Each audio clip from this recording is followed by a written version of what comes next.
On Metro Council are calling out their Republican colleagues for not working with them on Councilmember Anthony Piagentini's possible removal. They say that when Democrats are in similar situations, Republicans had no problem working on charging committees. Wave News reporter David Ochoa looked into that claim. Yeah, I went back and looked at some of the most recent instances of charging committees being formed to decide a council member's fate, all of which were Democrats. And here's what I found. We invited the Minority Caucus to join us in what historically has been a bipartisan effort. Councilmember Cindy Fowler stands with fellow members Paula McCraney, Betsy Rui, Pat Mulvihill, and Andrew Owen.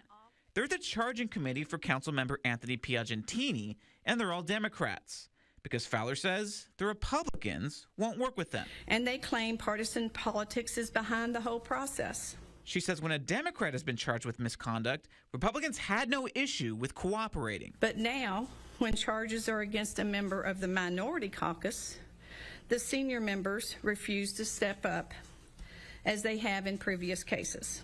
I looked at some of those previous cases. Judy Green, Barbara Shanklin, and Dan Johnson. All were charged with misconduct, and all Democrats.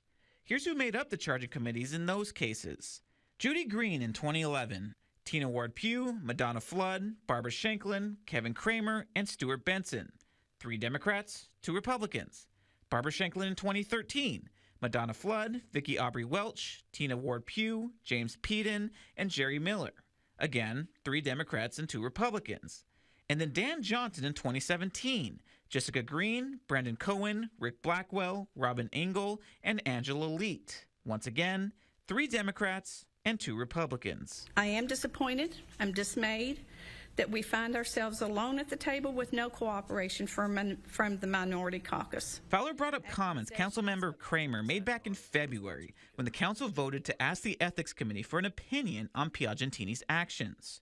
This followed Piagentini accepting a high-paying job with the Louisville Healthcare CEO Council after working with Metro Council to direct $40 million to the group. Kramer co-sponsored the resolution because he didn't think Piagentini did anything wrong and wanted to put it all behind them. If, however, something is discovered and I'm wrong, then I will have to look into a camera somewhere and say, I didn't think there was anything there, and clearly I was mistaken. Last month, the Ethics Committee voted unanimously that Piagentini was guilty of ethics violations and recommended his removal from Metro Council. To ignore those findings is to ignore process. Piagentini has said from the beginning that he did nothing wrong, and the entire process has been a partisan hit job. He released a statement today that reinforced those feelings, and you can read that on our website. Now, I asked for a comment from the Metro Republicans shortly after the press conference this afternoon, but I never got a response back. David Ochoa, Wave News. All right, thanks, David. Now.